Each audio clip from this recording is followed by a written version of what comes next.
Bishvat, Rosh Hashanah Laïlanot, nouvel an des arbres. De même que l'homme est jugé le premier Tishri, le 15 Shvat, c'est les arbres qui le sont. C'est une façon de souligner que la nature entière est placée sous le regard du Créateur. De plus, cette année, c'est la Shemitah. Nous allons profiter alors pour faire le lien entre la terre, ses productions, et la présence de Dieu dans tout ce processus. Obéir à la mitzvah de la Shemitah révèle d'un grand niveau de bitachon. En effet, on pourrait se demander comment je subviendrai aux besoins de ma famille, comment je la nourrirai. C'est une question tout à fait légitime pour un homme ordinaire.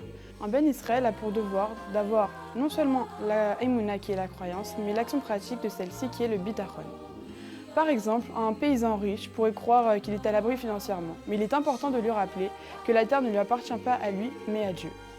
En pratiquant la mitzvah de Shemitah, l'homme remet entre les mains de Dieu tous les problèmes liés à la Parnassa. De plus, Hachem nous promet que la récolte de la 6e année servira non seulement pour la 7e, mais également pour la 8e. À tout Bishvat, nous allons consommer plusieurs sortes de fruits et nous allons réciter la bracha Boré Peria Etz.